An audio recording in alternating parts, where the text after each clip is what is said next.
Cohen, um homem baixo, apurado, de olhos bonitos e suíças tão pretas e luzidias que pareciam encepadas em verniz, sorria, descalçando as luvas, dizendo que, segundo os ingleses, havia também a gota da gente pobre. E era essa, naturalmente, a que lhe competia a ele. Helga, no entanto, travara-lhe do braço, colocara-o preciosamente à mesa, à sua direita. Depois ofereceu-lhe um botão de camélia de um ramo. O alencar floriu-se também, e os criados serviam as ostras. Falou-se logo do crime da moradia, drama fadista que impressionava Lisboa. Uma rapariga com o ventre rasgado à navalha por uma companheira, vindo morrer na rua em camisa. Dois faias esfaqueando-se, toda uma viela em sangue. Uma sarrabulhada, como disse o Cohen, sorrindo e provando bucelas. Damas teve a satisfação de poder dar detalhes. Conhecer a rapariga, a que dera as facadas, quando ela era amante dos Visconde de Ermidinha. Se era bonita, muito bonita, umas mãos de duquesa, e como aquilo cantava o fado. O pior era que mesmo no tempo do Visconde, quando ela era chique, já se empreitava. E o Visconde, honra que lhe seja, nunca lhe perdera a amizade, respeitava-a mesmo sendo de casado e ia vê-la, e tinha-lhe prometido que se ela quisesse deixar o fado, lhe punha uma confraria para os lados da Sé. Mas ela não queria. Gostava daquilo, do bairro alto, dos cafés de lepes, dos chulos.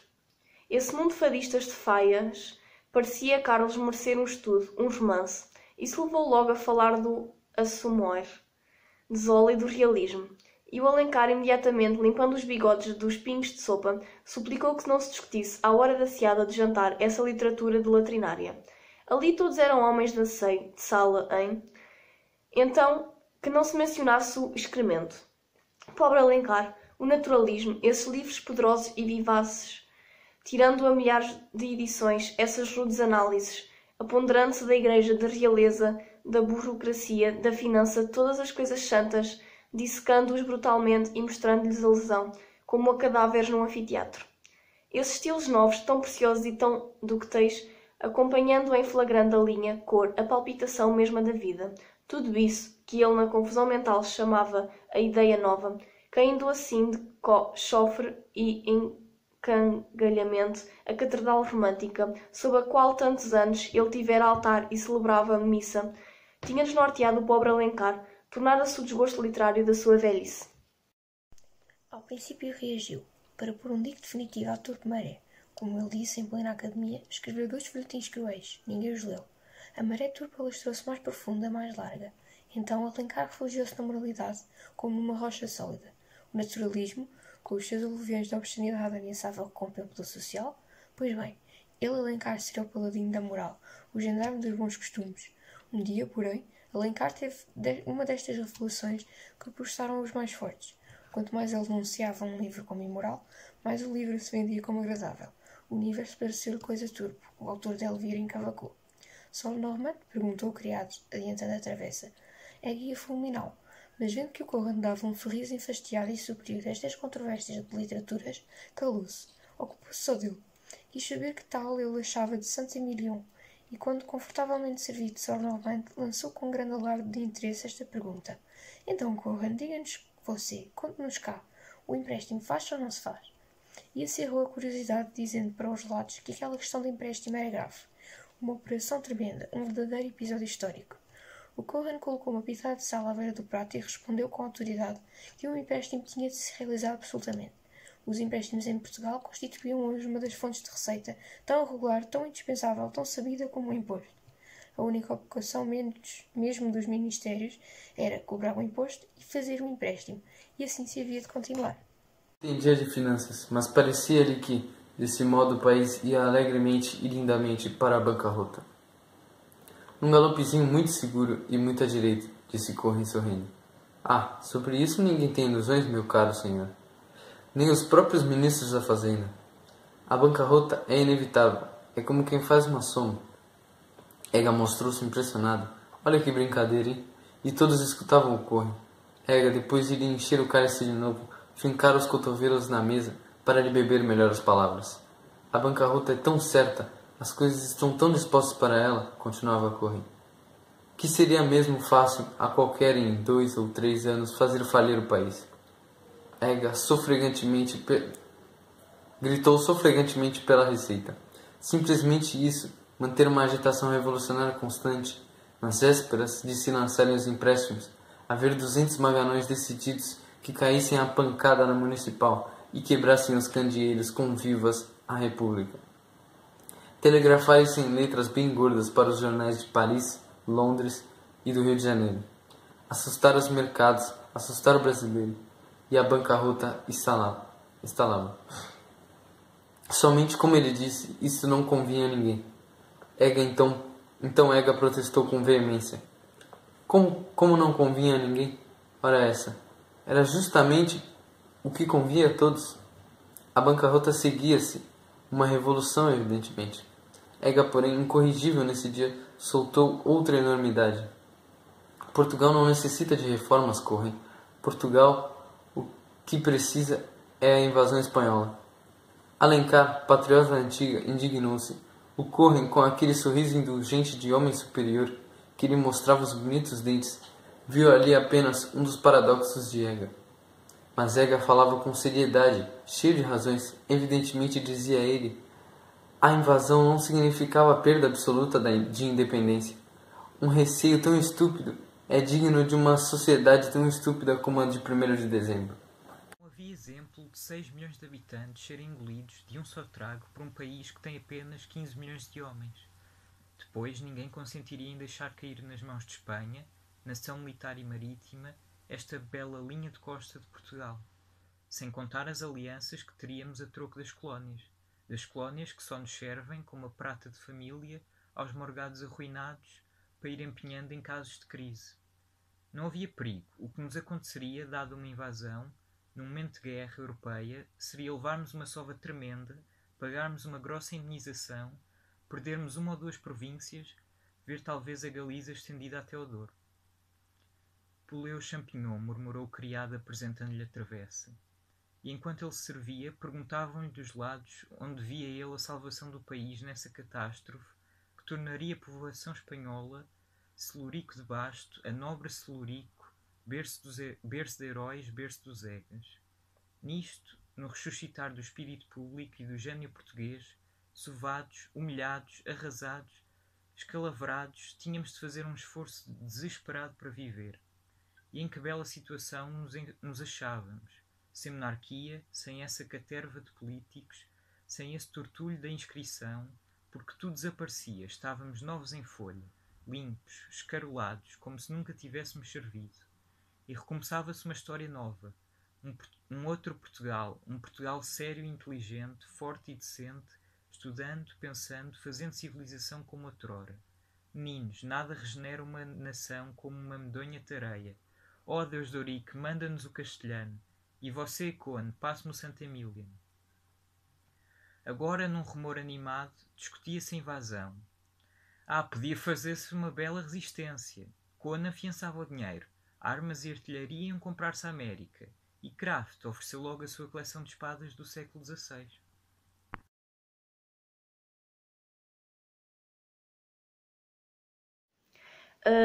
Este capítulo começa com a visita de Carlos à casa do Ega, a Vila Balzac, onde depois de percorrerem a casa decidiram sair para jantar. Ega questiona sobre o jantar com os Govarinho e no interesse da Condensa pelo Maia, onde Carlos confessa que no princípio também sentiu algum interesse por ela, mas que depois de a conhecer melhor naquele jantar, esse interesse desapareceu. A caminho para o jantar cruzam-se com Kraft, um amigo de Ega, que logo são os 2 amigos apresentados, e para que se conheçam melhor, Ega marca um jantar no Hotel Central. No entanto, depois de ter sido adiado várias vezes esse jantar, Ega transforma o jantar numa festa em honra de Cowan, dizendo que serviria para lhe retribuir a hospitalidade.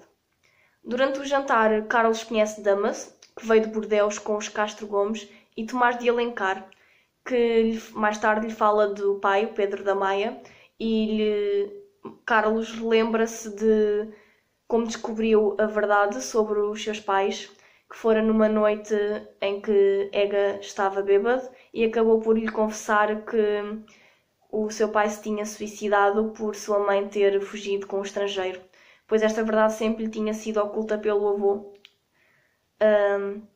Durante ainda o jantar, Levantou-se uma discussão entre Alencar, defensor do ultrarromantismo, e Ega, um exagerado defensor do realismo. E foi também nesta noite do jantar que Carlos viu pela primeira vez Maria Eduarda.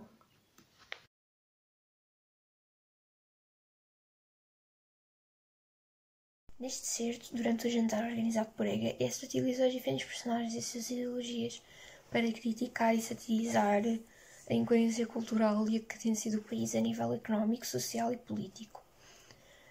Face à grande crise económica que o país passava, são levantadas questões que serão descritas por Cohen de forma irónica. Os empréstimos em Portugal se constituíam uma das fontes de receita tão regular, tão indispensável, tão sabida como imposto, e o caminho para a bancarrota, num galopezinho muito seguro e muito adiante. Com a referência à bancarrota, Ega, personagem que mais critica a política e a sociedade portuguesa, afirma que a solução seria a invasão espanhola, seguida de uma revolução, e que só assim se poderia acabar com a monarquia e o regime constitucional. No entanto, afirma também que os portugueses eram a raça mais cobarde e mais miserável da Europa e que por isso iriam temer a perda da independência, mas fugiriam do Estado espanhol caso se encontrassem com um. Para concluir, a principal discussão travada neste jantar é sobre o realismo. Por ser defensor do romantismo, Alencar é a principal personagem a criticar esta ideologia, acusando-a de ser uma ameaça à cultura social, referindo-se a ela como literatura latrinária, excremente, etc.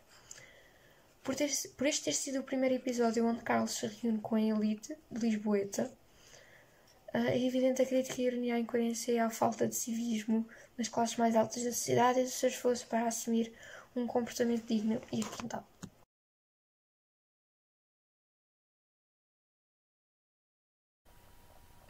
No que diz respeito a caracterizar os personagens, Carlos da Maia ele é caracterizado com uma fisionomia alta e bela do Cavaleiro da Renascença. Nesse capítulo ele é apresentado, inclusive, à sociedade lisboeta, então ele é a primeira vez que ele é apresentado à sociedade lisboeta, então ele não dá muitas opiniões.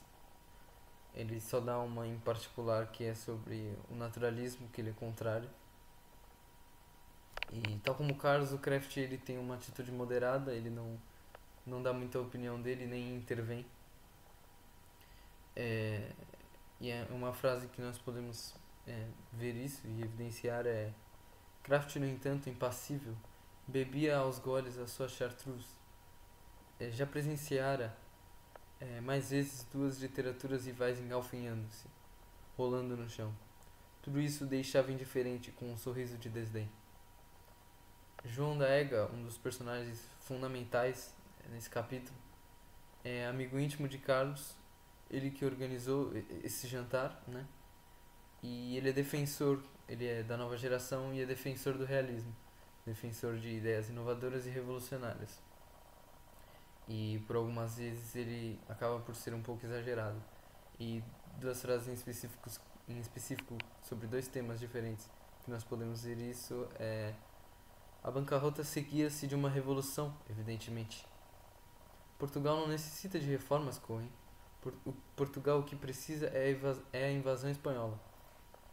Thomas Alencar, que é exatamente o extremo contrário de João da Ega, ele é da antiga geração, da geração de Pedro da Maia, um poeta português ultrarromântico.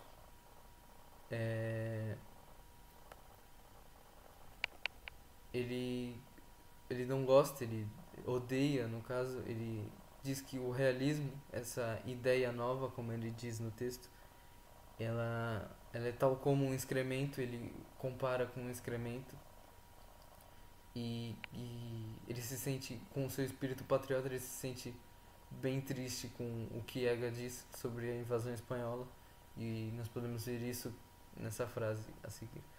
Caramba, rapazes, só a ideia dessas coisas me põe o coração negro.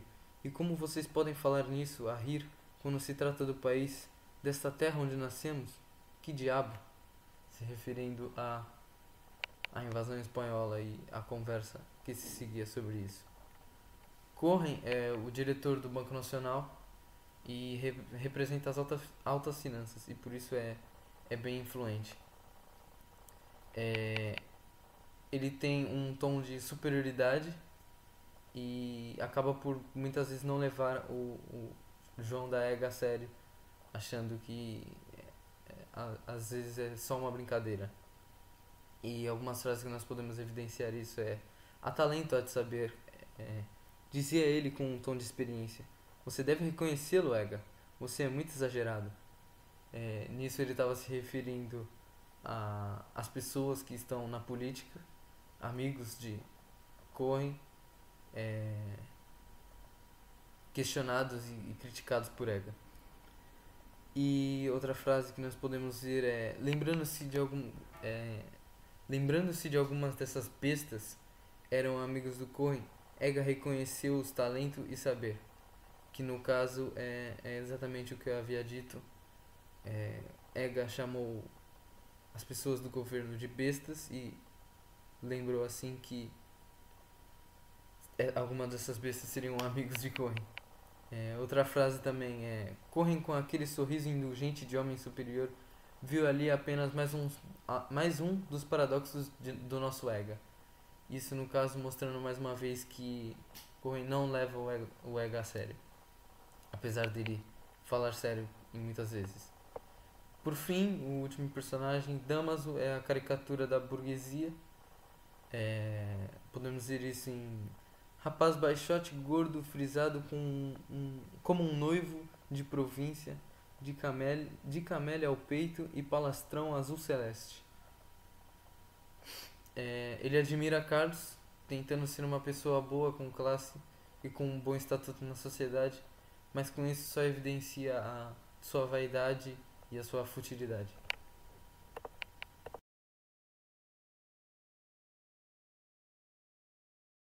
Então, os principais processos e recursos típicos da linguagem queirosiana que eu encontrei neste capítulo foram o uso expressivo de adjetivos e de advérbios que serviam para caracterizar e caricaturar, e são exemplos disso as seguintes frases: uma senhora alta, loira, com um véu muito apertado e muito escuro que realçava o esplendor da sua carnação ebúrnea. Aqui podemos ver os adjetivos a serem utilizados e na frase maravilhosamente bem feita, aqui um advérbio a ser usado. Essa também recorria a empréstimos para refletir e criticar sobretudo a invasão da França na língua, moda e hábitos portugueses da segunda metade do século XIX, mas também da invasão da Inglaterra. São exemplos desses empréstimos: ao primeiro rendezvous, o coupé parou, très chic, petit pois à Coin, tinha um buquê de rosas. Estes são galicismos, que são empréstimos de origem francesa, e de amargo spleen, shake hands e gentleman, que são anglicismos, empréstimos de origem inglesa. As marcas de oralidade contribuem para a modernidade do estilo de essa, e podemos ver essas marcas nesta frase. Quando Ega soube esta tentativa, mostrou-se indignado com os criados, que assim abandonavam a casa, davam um ar suspeito de torre de Nestlé. É sóbrio e simples, clamou Ega, como compete àquele que se alimenta de uma coda de ideal e 2 garfadas de filosofia. Agora à cozinha. E nesta frase aqui também: eu à borda tirei-me e ela dava cavaco, mas trago-a de olho, sentir-me as cócegas e se me pilho só com ela ferro-lhe. Minha teoria é esta: atração. Eu cá é logo atração. O uso do discurso indireto livre servia para aproximar as vozes do narrador e das personagens, e podemos ver aqui onde diz: como frases. Era uma atroz realidade, passava a vida a ver paixões falharem-lhe nas mãos como fósforos, por exemplo, com a coronela de Hussardos em Viena. O uso do diminutivo com valor expressível também é um recurso que é bem visível aqui nesta frase. 10 tostõezinhos, se o quadrinho tivesse por baixo o nomezinho de Fortuny, valia 10 continhos de réis, mas não tinha esse nomezinho bendito. Ainda assim valia notazinhas de 20.000 réis. Os recursos estilísticos que eu encontrei foram a adjetivação e a ironia, a aliteração, que é uma figura de estilo que utiliza a repetição de sons para exprimir sensações ou sons da realidade envolvente, e a sinestesia, que é uma fusão de diferentes impressões sensoriais com sentimentos. e a Ipalas, onde o escritor atribui uma qualidade do sujeito ao objeto que lhe está relacionado, transmitindo diferentes sensações e impressões, revelando o seu ponto de vista em relação ao que descreve. Exemplos disso são: passou-lhe por os braços uma deliciosa cadelinha escocesa e fora um dia de inverno suave.